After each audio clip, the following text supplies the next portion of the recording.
नमस्कार दोस्त, तो आइए शुरू करते हैं summary of total money makeover, जिसे लिखा है डेव रामसे ने। और इस समरी की अगर बात की जाए तो 20 सालों से भी ज्यादा समय से एयर किए जाने वाले अपने रेडियो शो से डेव रामसे ने कई लोगों की मदद की है। उनके लिसनर अमेरिका के आम लोग हैं जो कर्ज या फाइनेंशियल परेशानियों से जूझ रहे हैं। बिल्कुल मेरी और आपकी तरह वे लोग भी यही सोच रहे हैं कि अपनी फैमिली को बेहतर लाइफस्टाइल कैसे दें। हमारी बेसिक मनी प्रॉब्लम के लिए डेव रामसी के 7 बेबी स्टेप्स हमारी हेल्प करेंगे। आप उन्हें एक एक करके सीखेंगे।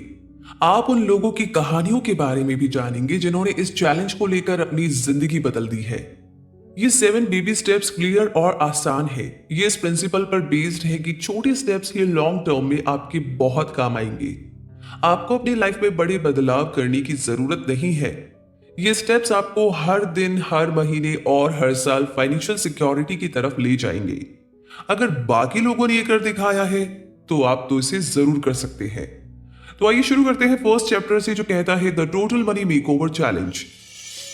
यानी कि इस बुक के ऑथर डेव रामसे उस पल के बारे में बात करते हैं जब उन्हें पता चला कि वो बुरी तरह से फंस गए हैं। वे अपनी सारी सेविंग्स गवा बैठे थे और महीने के अंत तक मुश्किल से गुजारा कर पाते थे। डेव ने सब कुछ अपने तरीके से किया और वो हार गए। उन्हें अब खड़े होकर सबसे बड़े चैलेंज का सामना करना था, जो था खुद का सामना करना।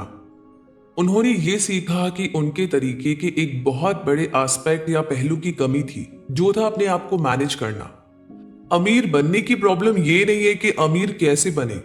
हम में से ज्यादातर लोग पहले ही ऐसा करना जानते हैं। सबसे मुश्किल चीज है ऐसा सच में कर दिखाना। ये आसान तो नहीं है। अगर आसान होता तो इस दुनिया में सभी लोग अब तक अमीर बन गए होते। आपको खड़े होकर अपने आप को मिरर में देखने की जरूरत है। वो आदमी दिखाई दे रहा है आपको वहां। वो है आपकी प्रॉब्लम। अगर आप उस आदमी को मैनेज कर पाए तो आपकी सक्सेस तय है। तो इसीलिए टोटल मनी मेकओवर चैलेंज असल में आप खुद है। आप ही प्रॉब्लम है और आप ही सोल्यूशन भी है। अपने आप को बचाने वाले सिर्फ और सिर्फ आप खुद है।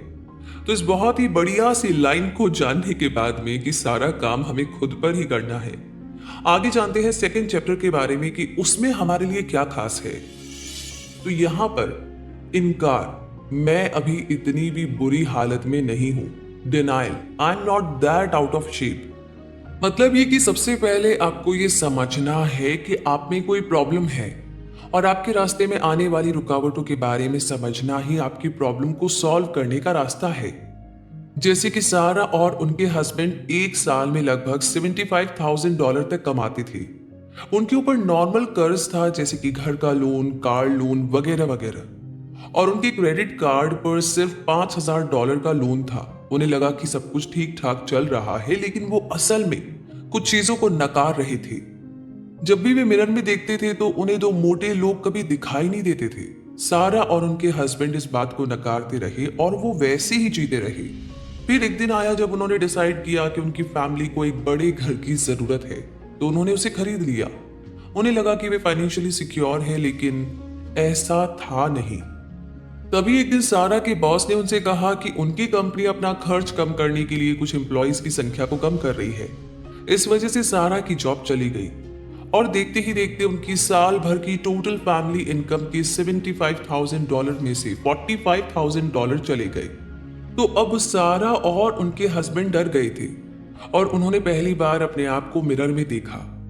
उन्होंने देखा कि वे अब फाइनेंशियल तौर पर मोटे हो गए हैं और अब वे इसे नकार नहीं सकते। असल बात यह है कि अगर आप फिजिकली फैट यानी कि शारीरिक रूप से मोटे हो जाए तो आप इसे मिरर में देख सकते हैं, लेकिन फाइनेंशियल मोटापा इतनी आसानी से दिखाई नहीं देता। यह आसानी से छुपाया जरूर जा सकता है, लेकिन साथ ही साथ ये आपको जिंदगी भर तक के लिए चिंता भी दे देगा। तो इन सब के बावजूद सारा और उनके पति के लिए गुड न्यूज ये है कि उनका फाइनेंशियल क्राइसिस में आना उन्हें सही रास्ते पर लेकर जाने वाला था। अब वे फैक्ट्स को अनदेखा नहीं कर सकते थे। उन्होंने ये अच्छी तरह समझ लिया कि अब उन्हें चेंज की जरूरत है। उन्होंने एक प्लान बनाया और उसे स्टेप बाय स्टेप फॉलो किया। 2 साल बाद सारा और उनके पति सिर्फ अपने घर को छोड़कर बाकी हर कर्ज से मुक्त हो गए और साथ ही साथ उन्होंने इमरजेंसी के लिए $12,000 यानी कि $12,000 भी बचा लिए। इसी के साथ आगे बढ़ते हैं अगले चैप्टर की तरफ, जो ये है कि कर्ज को लेकर गलतफहमी। यानी कि डेट कोई टूल नहीं है, कोई ऐसी चीज जो आपको बहुत खुशी देती हो फिर भी उसे डिले करना या टालने की विल पावर होना मैच्योरिटी की निशानी है। हर एक चीज को पाना चाहना और उसे उसी वक्त हासिल करने की इच्छा रखना ह्यूमन नेचर है, लेकिन आपको खुद को रोकना आना चाहिए। जब कोई झूठ को बार बार पावर के साथ ऊंची आवाज में लगातार दोहराता है, तब हम उस पर विश्वास करने लगते हैं। अगर टीवी पर एक ऐड में ये कहा जाए कि वो कार खरीदने से आप कूल बन जाएंगे, और अगर ये चीज लंबे टाइम तक दोहराई जाए, तो आप एक टाइम के बाद उस पर विश्वास करने लगते हैं। इतने लंबे टाइम से ये माना गया है कि लोन हमारी लाइफ का एक पार्ट है। आप बिना लोन के कोई घर या गाड़ी नहीं खरीद सकते। ये बातें पावर के साथ लंबे समय तक कही गई है और हमने इस पर भरोसा भी कर लिया है। अब हम लोन के बारे में कुछ ऐसी गलत फहमियों की जांच करेंगे जिन्हें हम सारी जिंदगी सुनते आए हैं। पहला झूठ है कि लोन एक ऐसा टूल है जिससे हम लाइफ में खुशियां पा सकते हैं। तो सच ये है, लोन एक ऐसा टूल है जो आपकी लाइफ गारंटी के साथ बर्बाद कर सकता है। ये कोई खुशियां नहीं लाता, जबकि उसका उल्टा ही होता है। अमीर लोग उतना लोन नहीं लेते जितना हम सोचते हैं। पैसे उधार लेने से आपको टेम्पररी खुशी तो मिलेगी, लेकिन उसके साथ जुड़े रिस्क आपकी लाइफ आगे चलकर बर्बाद कर देंगे। आगे दूसरा झूठ है कि अपने दोस्तों या फैमिली को लोन देने से उनकी मदद होती है। और सच ये है कि लोन देने से सिर्फ और सिर्फ रिश्ते बर्बाद होते हैं। जैसे कि जब जॉन ने अपनी दोस्त को $50 उधार में दिए, तब इसका असर उनके रिश्तों पर भी पड़ा। उनकी दोस्त ने उन्हें अवॉइड करना शुरू कर दिया और जब भी वो लोग मिलते तब उन्हें बहुत अजीब सा महसूस होता था। डेव रामसे ने जॉन से पूछा कि क्या आपकी दोस्ती की कीमत सिर्फ $50 है, जिसका जवाब उन्होंने दिया कि नहीं, वो इससे बहुत ज्यादा है। डेव ने जॉन को कहा कि वो अपनी दोस्त को कॉल करके कहे कि उन्होंने उनका कर्ज माफ कर दिया। इससे उन दोनों का रिश्ता पहले से भी ज्यादा बेहतर हो गया। आगे तीसरा झूठ है कि 0% इंटरेस्ट पर कार लोन लेना एक अच्छी डील है। तो इसका सच ये है कि हर नई कार का 60% तक अपनी वैल्यू पहले 4 सालों में गंवा देती है। क्या ये आपको अब भी अच्छी डील लगती है? एक ब्रांड न्यू कार खरीदना भी समझदारी नहीं है। ज्यादातर पैसे वाले लोग वो कार चलाते हैं जो 2 साल तक पुरानी हो। पैसे वाले लोग ये बात जानते हैं कि वो $20,000 की ऐसी कार नहीं खरीदना चाहेंगे जिसकी कीमत आने वाले 4 सालों में $12,000 कम हो जाएगी। आगे चौथा झूठ है कि जब भी आपको कोई कार किराए पर लेनी हो, रेंट पर लेनी हो, किसी होटल में चेक इन करना हो या ऑनलाइन कुछ भी खरीदना हो, तो आपको क्रेडिट कार्ड की जरूरत पड़ेगी। और इसका सच ये है कि गलत। ये सब आप एक डेबिट कार्ड से भी कर सकते हैं। तो बात ऐसी है कि चीजों को उन पैसों से खरीदना जो आपके पास सचमुच में है। ये टोटल मनी मेकओवर का एक पार्ट है। आपको चीजों को उन पैसों से खरीदना बंद कर देना चाहिए जो आपके पास असल में है ही नहीं। यानी कि टेक्निकल तौर पे देखा जाए तो वे चीजें भी आपकी तब तक नहीं होगी जब तक आप उनके पूरे पैसे ना भर दे। आगे पांचवा झूठ है कि अपने बच्चों को फाइनेंशियली जिम्मेदार बनाने के लिए उन्हें क्रेडिट कार्ड देना चाहिए। और इसका सच ये है कि आप ऐसा करके अपने बच्चों को इसका बिल्कुल उल्टा सिखा रहे हैं, जो है फाइनेंशियल गैर जिम्मेदारी। जब आप बच्चों को क्रेडिट कार्ड देते हैं तब आप उन्हें यह सिखा रहे होते हैं कि वे जो चाहे उन पैसों से खरीद सकते हैं जो कि उनके पास है ही नहीं। आप उन्हें उसी जाल में फंसने के रास्ते पर चला रहे हैं जिसमें आप खुद फंसे हुए थे।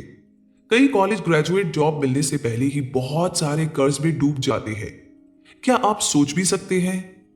तो इस तरीके से बहुत सारी गलत फहमियों के बारे में जानने के बाद अब जानते हैं 2 और रुकावटों के बारे में, इग्नोरेंस और कीपिंग अप विद जॉनिसिस। तो इसे समझने के लिए बेबी स्टेप फर्स्ट को समझते हैं। $1,000 जल्दी बचाए। और ये कैसे होगा, आइए जानते हैं इस कहानी से। वॉल्टर और स्टेफनी ये बातें कर रहे थे कि वो जिंदगी में किस तरीके से आगे बढ़ रहे हैं, इस बात से अनजान कि उनके पैसों को उन्हें कैसे मैनेज करना चाहिए। उनके सामने हमेशा कोई ना कोई फाइनेंशियल प्रॉब्लम होती थी और वे दोनों किसी एक बजट पर कभी भी अग्री नहीं हो पाते थे। फिर एक दिन वॉल्टर और स्टेफनी को द डेव रामसे शो के बारे में पता चला और वे उस शो के फैन बन गए। उन्होंने सबसे पहले साथ मिलकर एक बजट तैयार किया उसके बाद उन्होंने इमरजेंसी के लिए और अपने लोन चुकाने के लिए पैसे बचाना शुरू किया। इमरजेंसी के लिए बचत करना और अपना कर्ज चुकाना बहुत मुश्किल था, मगर उन्होंने ये कर दिखाया। उन्हें बहुत खुशी हुई कि उन्होंने इतने पैसे बचा लिए, क्योंकि एक दिन वॉल्टर अपनी जॉब खो बैठे थे। अगर उनके पास इमरजेंसी के लिए पैसा ना होता या फिर अभी भी उनके ऊपर लोन का भार होता, तो उनके पास शांत होकर के अगले स्टेप के बारे में सोचने का समय नहीं होता। क्योंकि हम पैदाइशी अनपढ़ होते हैं और ये हमारी चौथी रुकावट है। हमें कोई आइडिया नहीं होता कि गाड़ी कैसे चलानी है, पढ़ना लिखना कैसे है, वगैरह वगैरह। हम ये सब चीजें बड़े होते होते सीखते हैं, जैसे कि पढ़ना लिखना सीखना जरूरी है, उसी तरह अपने फाइनेंस को मैनेज करना भी जरूरी है। ये चीज स्कूल में नहीं सिखाई जाती। हमें स्कूल में सिखाया जाता है कि पैसे कैसे कमाएं, लेकिन एक बार उस कमाने के बाद हमें ये आइडिया ही नहीं होता है कि हम उसे मैनेज कैसे करें। पांचवी रुकावट है कीपिंग अप विद द जोनेसेस। शब्दों में इसका मतलब समझे तो ये होगा कि हम हमेशा दूसरों को इंप्रेस करना चाहते हैं।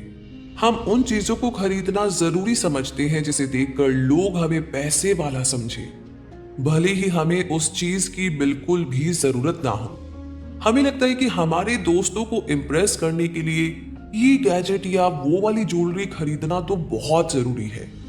हमें उनके सामने एक स्टैंडर्ड मेंटेन करके रखना पड़ेगा, लेकिन ये सब झूठ है। मिलेनियल्स के पास इतनी चीजें नहीं होती। वे उन चीजों को नहीं खरीदते जिनकी इन्हें जरूरत नहीं होती।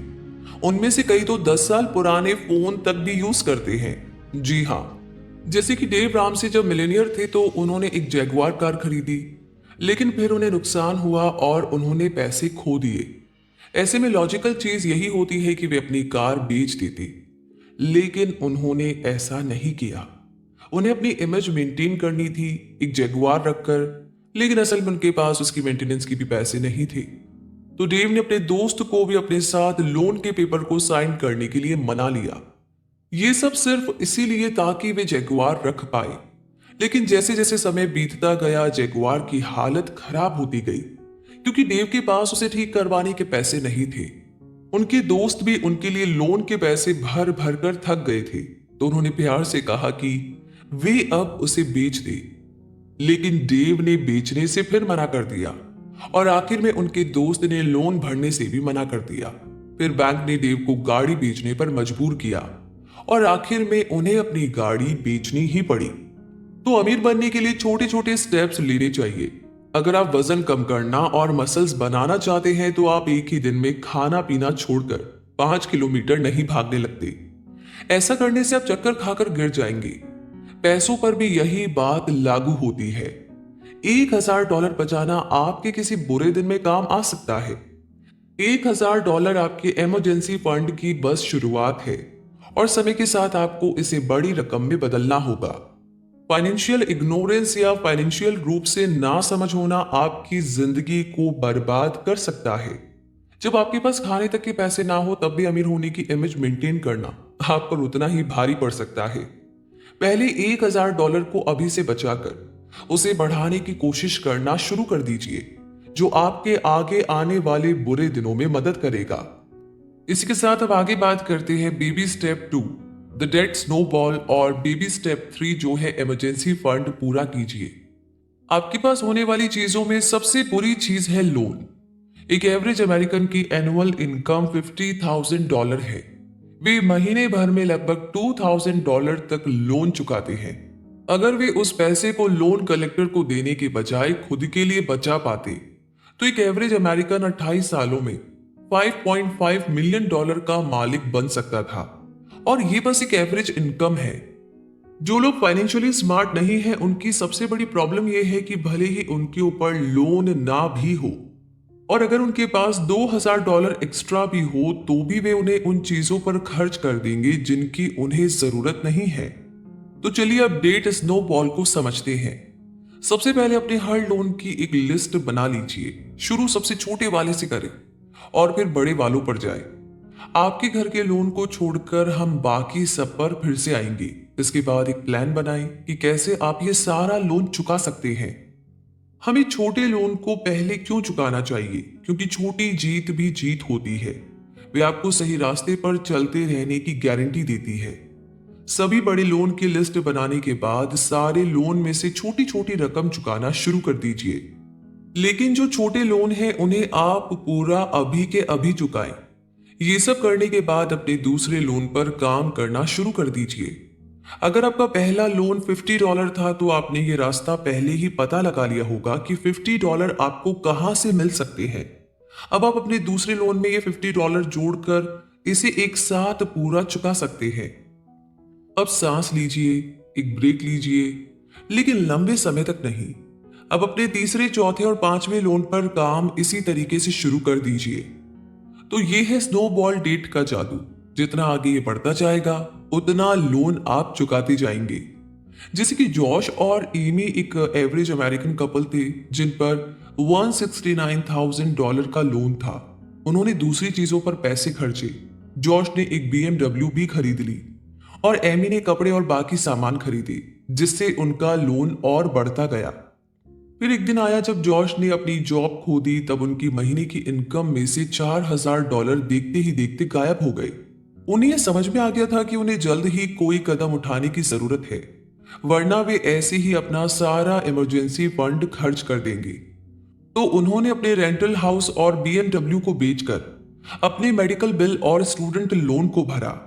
जॉश और एमी ने अपने घर के बहुत से सामान को बेच दिया और ऐसा खाना खाना शुरू कर दिया जिसे वो पहले खाना पसंद नहीं करते थे। उन्हें पता था कि अगर वो कुछ दिन ऐसी हालत में जी लेंगे तो वे अपने सारे लोन को चुकाकर बाकियों से भी बेहतर लाइफ जीने लगेंगे, और उन्होंने ये कर दिखाया। जॉश और एमी कर्ज मुक्त हो गए। अब बस जो चीज बची थी वो था उनके घर का लोन। आपको अपने इमरजेंसी फंड को पूरा करने के लिए लगभग 3 से 6 महीनों का खर्च लगेगा। ये सबके लिए सेम नहीं है, लेकिन एवरेज तौर पर यही देखा गया है। हमने अपना इमरजेंसी फंड $1,000 के साथ शुरू किया था, लेकिन इसे पूरी तरह से भरने के लिए आपको इमरजेंसी के मामले में इसमें $5,000 से $25,000 तक रखने की जरूरत होगी। इकोनॉमिक क्राइसिस, बीमारी, एक्सीडेंट, बेरोजगारी और उतार चढ़ाव हमारी जिंदगी का एक पार्ट है। इसलिए आपको अपने इमरजेंसी फंड को पूरा करने की जरूरत है। ऐसा करने से आपको सिक्योरिटी, मन की शांति और इस बात की गारंटी मिलेगी कि आगे कभी भी आपको किसी के सामने पैसों के लिए हाथ नहीं फैलाने पड़ेंगे। और इसी के साथ आप पहुंच गए हैं बेबी स्टेप 4 पर, जो है अपनी रिटायरमेंट इन्वेस्टिंग को बढ़ाइए। जैसे कि मार्क हफ्ते भर में कई बार दौड़ लगाते हैं और वे अपने खाने पीने का भी ध्यान रखते हैं। वे फिजिकली फिट हैं। दूसरी तरफ जॉश लगभग हर दिन दौड़ लगाते हैं और खाने पीने में एक स्ट्रिक्ट डाइट को फॉलो करते हैं। फिर भी जॉश 24 kg ओवरवेट है। दोनों में फर्क क्या है? मार्क ने इसकी शुरुआत पहले की थी।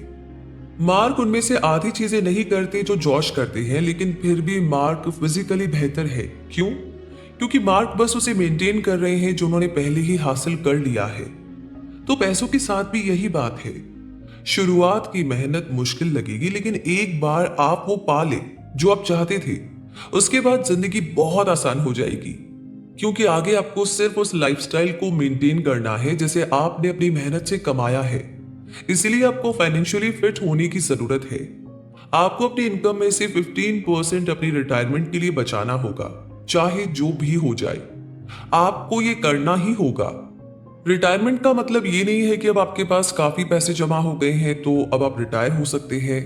इसका मतलब ये है कि आपको पैसे कमाने की जरूरत ना होने पर भी आप काम करके एंजॉय कर सकते हैं। एक वृद्ध जिनका नाम है जिम, वो ये बताते हैं कि वो एक गरीब घर में बड़े हुए जहां पर सारा खर्च उनकी दादी संभालती थी। दादी ने जिम को सिखाया कि उन्हें शुरुआत से ही पैसे बचाने चाहिए। जिम की इनकम ज्यादा नहीं थी, लेकिन फिर भी वे हर महीने 10% अपने रिटायरमेंट के लिए बचाते थे। और जब वो 58 साल यानी कि 58 के हुए तब उनके पास $1 मिलियन से भी ज्यादा की सेविंग्स थी। तो जिम के पास अब एक सिंपल सी वर्कशॉप है जिसे उन्होंने खुद बनाया और उन्हें उसमें वक्त बिताना अच्छा लगता है। अब वे अक्सर अपनी वाइफ के साथ महीने भर तक लंबी छुट्टियों पर भी जाते हैं। और इसी के साथ आगे है बेबी स्टेप 5, जो है कॉलेज फंडिंग। हम अपने पिछले स्टेप्स पर बहुत फोकस करते आ रहे हैं, जिससे आपको ये फील हो सकता है कि अब आपके पास आपके बच्चों के स्कूल कॉलेज के लिए पैसे नहीं बचे होंगे, लेकिन ये सच नहीं है। कॉलेज जाना अच्छा है, लेकिन ये आपको गारंटी नहीं दिला सकता है कि आप आगे जाकर के कामयाब होकर पैसे वाले ही बनेंगे।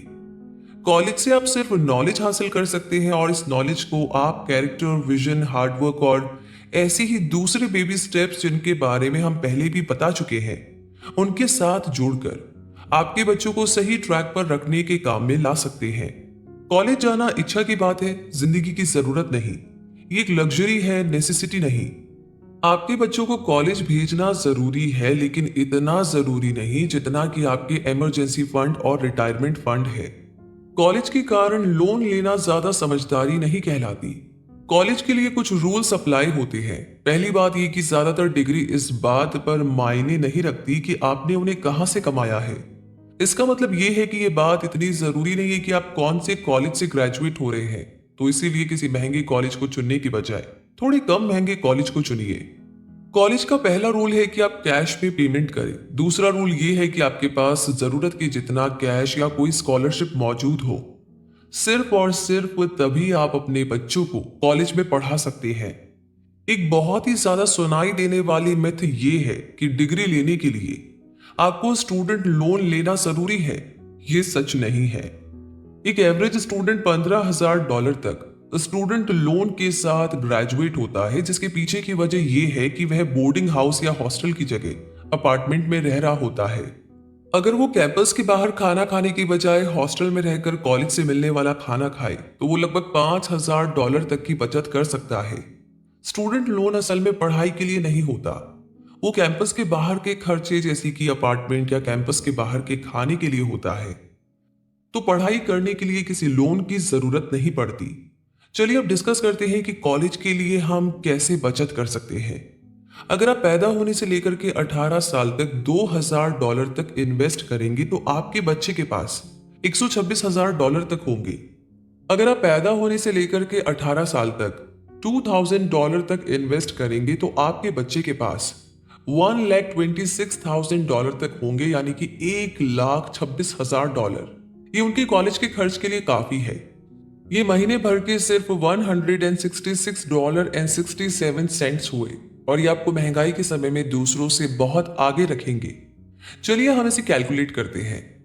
जैसा कि हमने कहा था कि कॉलेज के साल भर का एवरेज कॉस्ट $15,000 से $25,000 के आसपास है।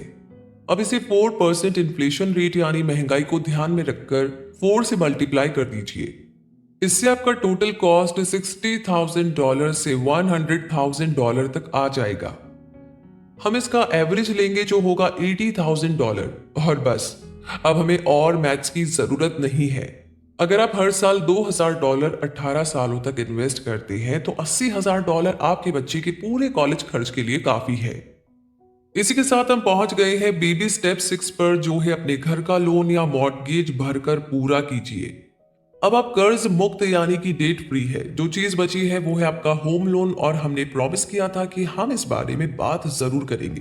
तो चलिए इस एग्जांपल को लेते हैं। माइक ने $250,000 का एक घर खरीदा। उन्होंने $25,000 की डाउन पेमेंट की। अब उन्हें 7% इंटरेस्ट रेट पर $225,000 की और पेमेंट करनी थी। तो चलिए इस अमाउंट को देखते हैं। अगर माइक 30 साल के ऊपर तक पे करना चाहे तो उन्हें हर महीने $1,349 पे करना होगा, जिससे टोटल अमाउंट बनेगी $485,636। अगर वे 15 साल के ऊपर तक पे करना चाहे तो हर महीने $1,899 होगा, जिसका टोटल होगा $341,762। तो दोनों में फर्क कितना है? हर महीने सिर्फ $550 एक्स्ट्रा भरने से वे टोटल $143,874 तक बचा सकते हैं। क्या आप इसे सच में नहीं कर सकते? बिल्कुल कर सकते हैं। इससे ये सीख मिली कि लोन पर हर महीने ज्यादा पैसे खर्चना चाहिए, चाहे वो एक्स्ट्रा रकम कितनी ही छोटी लगे, लेकिन लंबी रेस में ये बहुत काम आएगी। और इसी के साथ आखिरी और 7वां बेबी स्टेप है पागलों की तरह पैसे कमाइए। अब आप टॉप 2% में है। अब आप डेट फ्री है और आपने अपने घर के पैसे भर दिए हैं। कार की कोई पेमेंट बाकी नहीं है। अपने बच्चों के कॉलेज और अपनी रिटायरमेंट के लिए आपने पैसे बचा लिए हैं और आपके पास इमरजेंसी फंड भी है। बहुत अच्छा। आपको याद है कि भला आपने टोटल मनी मेकओवर को शुरू क्यों किया था? अमीर बनने के लिए, है ना? लेकिन आपको एक बात समझनी चाहिए कि पैसा और प्रॉपर्टी आपकी सभी परेशानियों का जवाब नहीं है। पैसा खुद कभी कभी प्रॉब्लम भी बन सकता है। तो 40 सालों के कमाने और बचाने के बाद आपने $20 मिलियन बचा लिए हैं, तो अब आप इसका क्या करेंगे? अब आप पैसों के मिस्टर यूनिवर्स अर्नोल्ड श्वार्ज़नेगर बन गए हैं। अब अगला स्टेप क्या है? पैसा 3 चीजों के लिए इस्तेमाल होता है, मजे करने के लिए, इन्वेस्ट करने के लिए और देने के लिए। आपको इसे इस तरीके से यूज करना चाहिए। सबसे पहले मजे कीजिए। एक ब्रांड न्यू $100,000 कीमत की नई कार खरीदने में कोई बुराई नहीं है, ना ही $30,000 की ब्रांड न्यू वॉच खरीदने में। ये गलत नहीं है। आपने उस पैसे को खुद कमाया है और आप इससे मजे कर सकते हैं। प्रॉब्लम उन लोगों में होती है जो इतनी महंगी चीजें तब खरीदते हैं जब वे उसे अफोर्ड नहीं कर सकते। दूसरा है इन्वेस्ट कीजिए। इन्वेस्ट करना भी कुछ हद तक मजेदार होता है, और आप इतने सारे पैसों का क्या करेंगे भला? उसे इन्वेस्ट कीजिए, और इन्वेस्ट करने से आप ये ट्रैक रख पाएंगे कि आपका पैसा कहां जा रहा है और आप जीत रहे हैं या हार रहे हैं। तीसरा है कि दूसरों को दीजिए। गरीबों को पैसे देना दुनिया के सभी धर्मों में लिखा है। दूसरों को देने से आप अच्छा महसूस करते हैं। वैसे मजे करना अच्छा लगता है, लेकिन एक टाइम के बाद ये मजा चला जाएगा। इन्वेस्ट करना भी अच्छा है, लेकिन कुछ टाइम के बाद आप इसमें अपना इंटरेस्ट खो देंगे। तो कौन सी ऐसी चीज है जो आपको हर बार करने पर अच्छा महसूस कराएगी? वो है देना। और इसी के साथ पहुंच गए हैं हम इस समरी के कंक्लूजन तक। तो मुद्दा मामला ऐसा है कि पैसा कमाना और उसे संभालना आसान नहीं है। जैसा कि हम बोलते हैं कि कल एक ऐसी जिंदगी जीने के लिए जैसी कोई और नहीं जी रहा हो, उसके लिए आपको आज से इतनी मेहनत करनी होगी जितनी कोई और नहीं कर रहा हो। इसमें टाइम, एफर्ट और एनर्जी सब कुछ लगाना होगा। टोटल मनी मेकओवर एक बहुत ही बड़ी कमिटमेंट है, लेकिन अगर एक बार आप इसे अच्छे से फॉलो कर ले तो जिंदगी भर की फाइनेंशियल सिक्योरिटी की आपको गारंटी मिल जाएगी। तो चलिए डेव रामसे के 7 बेबी स्टेप को हम फिर से याद करते हैं। बेबी स्टेप 1 है अपने इमरजेंसी फंड के लिए $1,000 बचाकर रखें। बेबी स्टेप 2 है कि डेट स्नोबॉल मेथड से अपना सारा कर्ज चुका दे। बेबी स्टेप 3 है अपने इमरजेंसी फंड को 3 से 6 महीने तक के लिए बचाकर रखें। बेबी स्टेप 4 है कि अपनी सैलरी से 15% अपने रिटायरमेंट के लिए बचाकर रखें। बेबी स्टेप 5 है कि अपने बच्चों की एजुकेशन के लिए वे जिस दिन पैदा हुए हैं उसी दिन से बचत करना शुरू कर दें। बेबी स्टेप 6 है कि अपने घर का लोन हर महीने बड़ी रकम चुकाकर जल्दी भर दे। और बेबी स्टेप 7 है अपनी ब्लेसिंग्स को दूसरों के साथ भी बांटे। तो क्या आप मोटिवेटेड है? क्या आप एक्साइटेड है? क्या आप वो बनने के लिए तैयार है जो आप हमेशा से बनना चाहते थे? तो अब देर किस बात की? इन बेबी स्टेप्स को फॉलो करना शुरू कीजिए और लाइफ ऐसी जिए जैसे कोई और नहीं जी रहा हो।